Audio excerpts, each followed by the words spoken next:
All right, welcome everyone. So today we're going to be discussing the G-Shock Mudman watch. This is the reference GW-9300-1. For anyone who's unfamiliar with G-Shock, this was a brand that was created by Casio back in the early 1980s. Casio had formed a team called Project Team Tough in 1981 with the goal of developing what they hoped to be was a near indestructible watch. They tested, I think, more than 200 prototypes before finally developing an effective shock-resistant structure. Now, the resulting G-Shock was developed around the 10-10 concept. And what that means is you would have 10 bar or 100 meter water resistance. You would have shock resistance capable of surviving a 10 meter drop and a 10-year battery life. So since then, G-Shock models have continued to evolve. There's more advanced features nowadays, such as tough solar charging. There's multi-band 6 atomic timekeeping. There's also Bluetooth and GPS synchronization, and even more robust constructions like carbon core guard that you will find in more expensive models. There's also metal cases. So for anyone who hasn't seen a G-Shock before, the most common model, most notorious or famous, however you want to refer to it, is their square models. The GW-M5610U-1, if I remember correctly, is probably their most famous model. I'll show this up on the screen so you can have a look at it. This is the model that most people are familiar with when they think of G-Shock, or they think of G-Shock squares. Now, most G-Shocks have different nicknames. So square is one of them. There are Frogmans, there are Rangemans, Golfmans, there's, in this case of this video, there is Mudman, there's also Mudmasters. So there's a very wide range of watches to suit different people and different ways of life, different sort of utilities and tool watches for different types of people. So today we're looking at the Mudman. The Mudman is really for industrial, sort of working, harsh environments, anything where you might be exposed to mud, sand, grit, dirt, things that would normally be able to get into the crevices of a watch or into the mechanism of a watch and just ruin it and destroy it.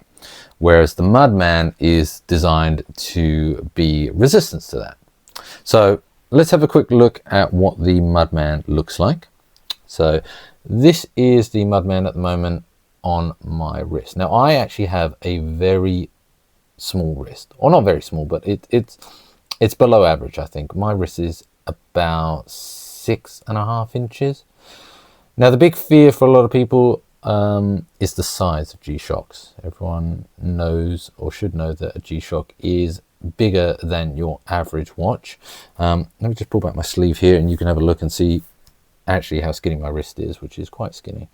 But that said, this watch fits remarkably well, I think, even though I've got a very small wrist. Now, I believe the reason for that is because the lug to lug on this is very sort of tight around the wrist.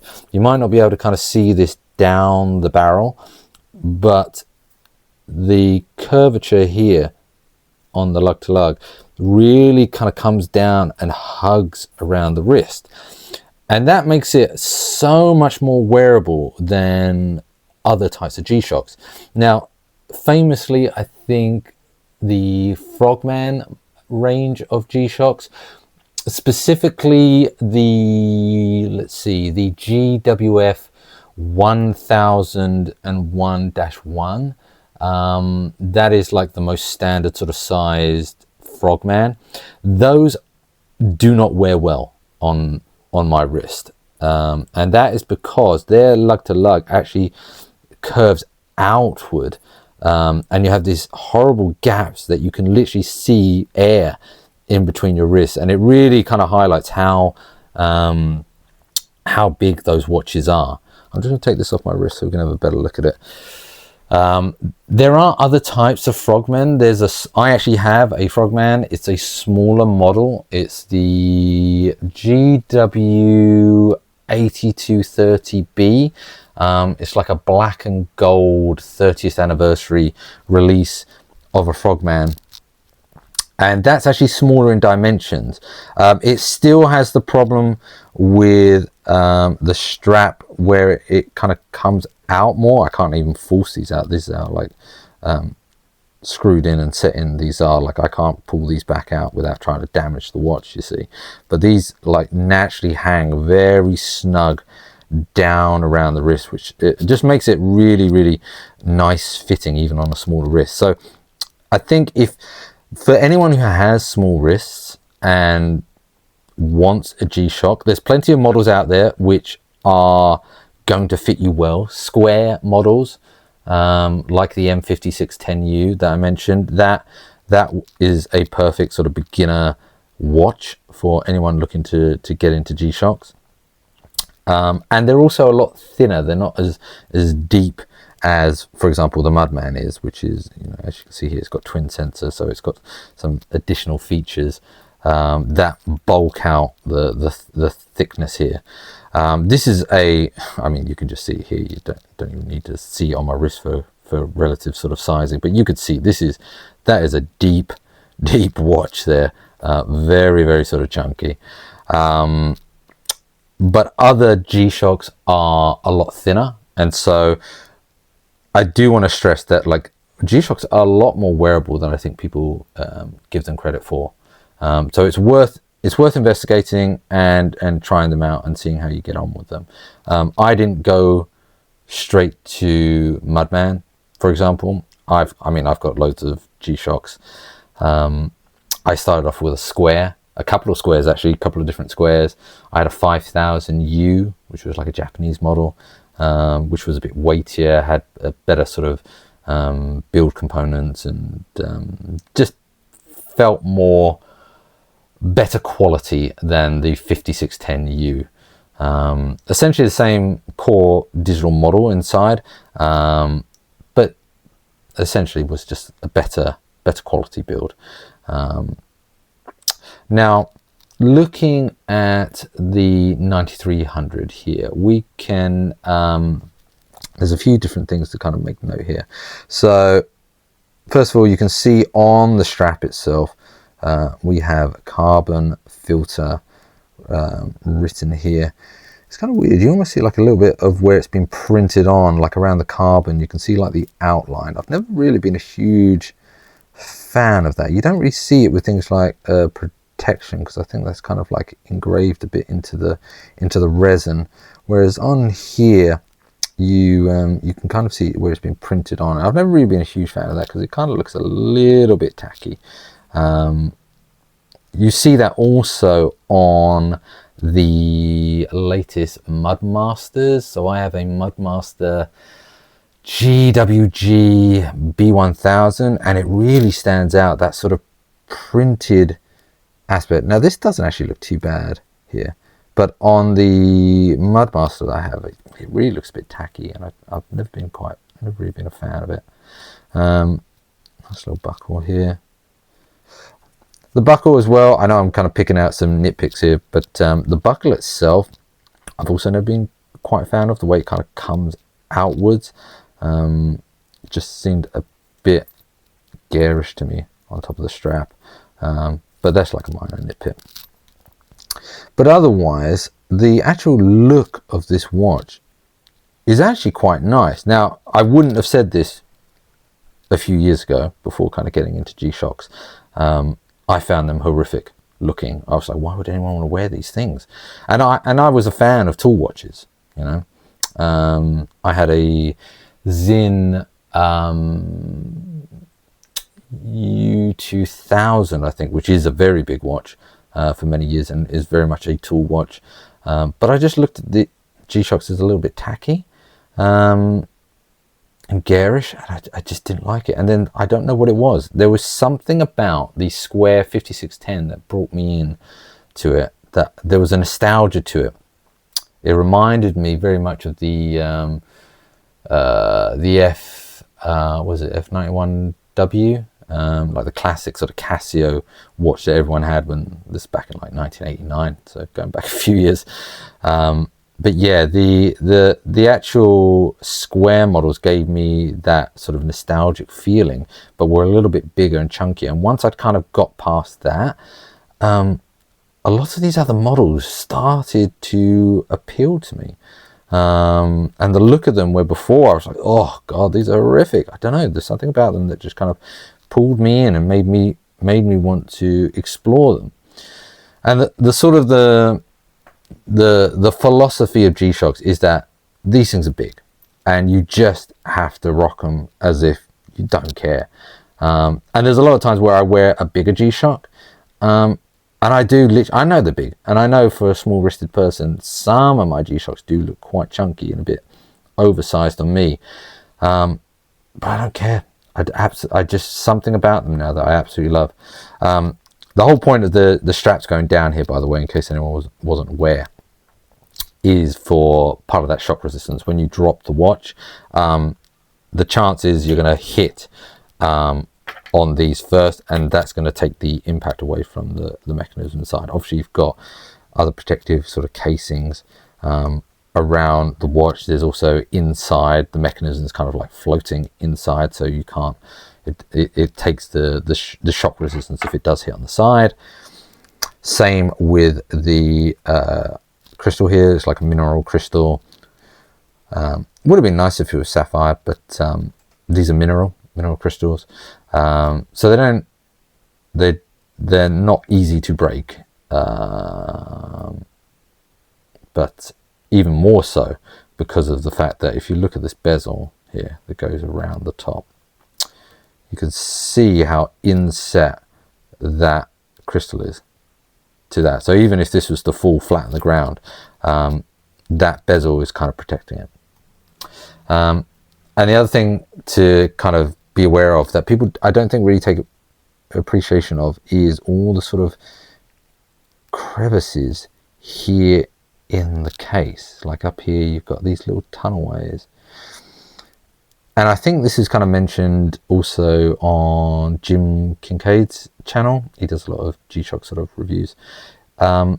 He's mentioned this before as well, where this isn't just, you know, for the sheer sake of it, right? This is by design. You know, if you've got mud and dirt and grit in your watch here, these little crevices, these little flowaways, you rinse this under a tap, all that dirt can flow out. It's got somewhere to go. You know, you don't have to get in there with a brush to try and do anything with this. Yeah, so it's all by design. People don't just go, oh, I'll throw like a little chunky bit here and a chunky bit there. Everything is by design. This is, you know, well thought out. Now, as you can see here on the dial, we can see multiband 6. Multiband 6 is what they refer to as atomic timekeeping. So down on the bottom right here, we have this search button. Now, if I press this, you're going to see it says get. You're going to see the RCVD at the top there, which means received. So we've got get. This got earlier today, which is the 6th of Jan, 1 in the morning roundabout. This will attempt to get a signal for you, and it will get a signal from multiple different towers across the world. Whatever tower you're nearest to, it will attempt to get the atomic time from that tower.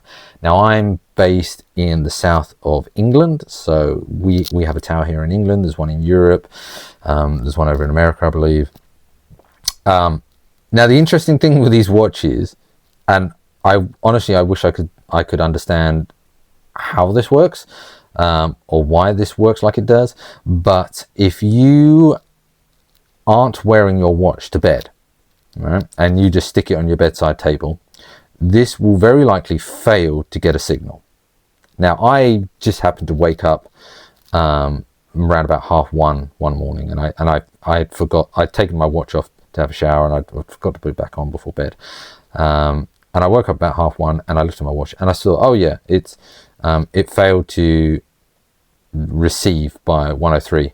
I checked back the next day, and it said 2:03. Which meant that it failed, and then it had attempted to retry again.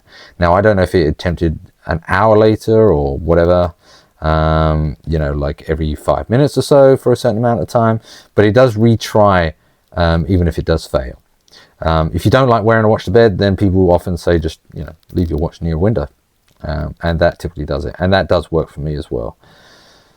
The other thing you'll notice on here is a tough solar. Now, if I flash the light on this, you might be able to see the little solar panels here on underneath the glass, and it's those solar panels that will help pick up energy from the sun and charge the rechargeable battery inside. Now, in here you'll see an M is highlighted right here. That M means I'm on medium battery. It's winter at the moment. I got this watch only about a month ago, and so it hasn't had a chance to really fully charge up yet. You get this into a sunny day for a couple of hours, then that's going to pop up to the high indicator. Now, other things to note here on this, we can see on the left hand side we have a small sub dial which is giving us the moon phase. If I press on the mode button here down the bottom left, we'll actually have a look at the moon phase, and we'll see, yeah, 14 days is typically when you have a full moon. We've just gone past 14 days, so 17.4 days in this particular moon cycle, and so we're starting to see the moon now start to shrink back. It's going to start rotating around again, so we can see a little black slither there. If you look up at the moon now, which I can do out my window, then I can see, yes, we were missing that same sort of little slither of the moon. If I keep going through the modes, we will get onto world time, which is a nice feature. So you can press these up and down buttons to move through the different time zones, or not time zones, but different countries. So I work for an American company, and although the company is spread across the US, the main sort of headquarters is in New York, so I like to keep New York time. And you can see at the moment it's just before 5 a.m. in New York at the moment. And so if we and also I should say, if you have a look at this sub dial here, now this sub dial is mainly in timekeeping mode, is mainly used for just tracking the seconds, so it will track along with the seconds. In some of the modes it will change what it indicates, so you can see here that it's indicating the current sort of block of US time, so they're kind of blocked out into chunks. So we're kind of like at this, we're going into like 5 a.m. at the moment, so 5 to 6, the little pi segment is where we're kind of coming into. So that's sort of what it's indicating here, is that we're coming into that chunk of time now. If I go over to the stopwatch, we get the stopwatch started. All right, now you're going to see that this will now change again. So now it's not tracking seconds here. In some watches you would see a sub dial kind of spinning around like super fast to represent the thousandths of a second, where here what this actually is going to represent is 1 minute chunks. Now in about 30 seconds time, we might as well just let it run through and see this. You're actually going to see hopefully that segment, if I can get the light on it, will actually jump up.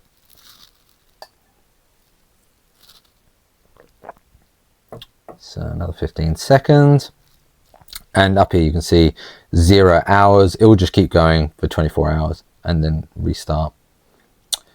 And here we go. Can we get a little look at this? There we go. So that's 1 minute. You can see a new dash, a new little line there is on the dial.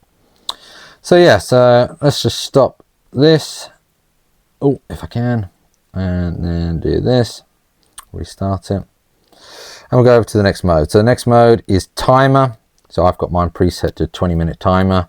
And you can see the dial now will count down minute by minute for those 20 minutes, which is fine. And also the nice thing about this is you get to see the time. So it's just coming up to 10 AM at the moment, which is good. So you get to see the time, the actual time, local time, while you're interacting with the watch, which some models you don't get. We've got alarms. We've got 5 different alarms. So you can see I have an alarm that goes off at 7 AM and it's turned on. And again, you can kind of see that it's indicating that in the dial. Oh, actually, I think it's sorry, apologies. This is probably just actually indicating the time, I should say, because it's now coming up to 10 o'clock. So we're in that little pie slice for 10 o'clock. And then we're back around again. World time, timer, alarm, and then we're back to the normal thing. Now the other thing that we've got here is a little button on the side, which is the compass and the thermometer. So if I just press this, you're going to see 26 degrees at the moment. It's quite warm in here because I've got the heating on. And yes, behind me is the sea. I live near the sea. So north is just in front of me, which is correct. And if I was to rotate this around this way, if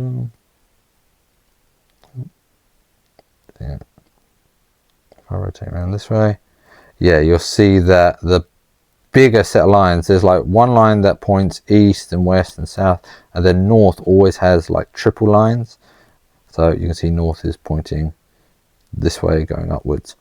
No matter which way I sort of direct the watch, it's always going to pick that up. So that's the compass, which is the compass, and the thermometer is part of this twin sensor feature. Now, we've seen the moon graph, we've seen atomic timekeeping, we've seen, or we at least are aware of the solar power features and some of the other things that are on this watch. The other really nice thing about this watch is that it's 200 meters or 20 bar water resistance. Now, this doesn't actually mean that you can necessarily go diving to those depths. Really, this means that it's designed to withstand what they call static pressure, the static pressure equivalent to 200 meters. So yes, I mean, it's perfectly fine for swimming, snorkeling, you know, just general water sports. There's no problems here at all.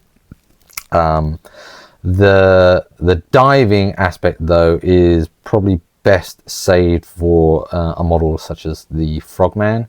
The Frogman is the only model that carries an official ISO diving certification. So that is tested to much stricter sort of requirements to pass that certification, whereas this has none of that. It meets no sort of international diving standards of any kind. It's tested primarily for like just water ingress, and that's it. But it works very well for that feature. I've taken this swimming and it's absolutely fine. The only sort of thing that they do say is not to press the buttons underwater. So it can withstand the water, keep the water out, but don't go pressing water buttons while you're underwater, because then you're going to potentially allow something to seep through, because they're not exactly designed for that. It's mud and sand and grit and all that. Yep, you can keep it out, but you want to kind of wipe that away. And so speaking of that, I should say actually before I move on, the Frogman doesn't have that problem. You want to push buttons on a Frogman underwater? Yep. I mean, it's completely designed to do that as well. Talking about these pushers, these are quite stiff to push. I don't really mind that. That's okay. I quite like it. One thing I do really like is this tactile, almost is it called knolling? That sort of textured feeling on it. I think it's called knolling. I love that feeling. It feels so good under the touch. It feels secure, and you can see like there's nothing kind of getting in here. These all got you've got these like protective guards around the buttons, which it prevents mud from getting forced inwards, and then inside the sort of the button shaft here, it's like the module's in here, and then you've got this little shaft where the button here is sitting inside, and that pushes into the module. Inside that shaft are gaskets that just kind of increase the air tightness. So it's really well constructed, this, for mud resistance. What else can we mention about here? Underneath the strap's quite nice. You can see got it upside down. Shock resist written on the inside of the strap. The strap's quite nice. Initially when I looked at it, I was like, oh wow, that's like bolstered or padded. It, like visually it looks like that to me. It might not come across in the video, unfortunately, but to me, and you definitely can see it's not when you look at it from the side, but when you wear it and stuff, it does feel like that. And it is a comfortable watch. It's a really, really comfortable watch to wear. There are other more supple straps. Like this isn't really very supple. Also, this is one of the older Master of G models. Now, most of the modern ones have double holes rather than single holes like this does, which is a bit overkill. I mean, I don't think it really serves any practical purpose. It looks cool and it looks, you know, more tough, I guess. But really, it's a bit of a cosmetic sort of feature having those double holes, where single holes are fine. But yeah, this is an older model. So this was released, I think, in 2011. This particular one that I have here was released in 2023, and I think that's probably the last real batch of these that got released.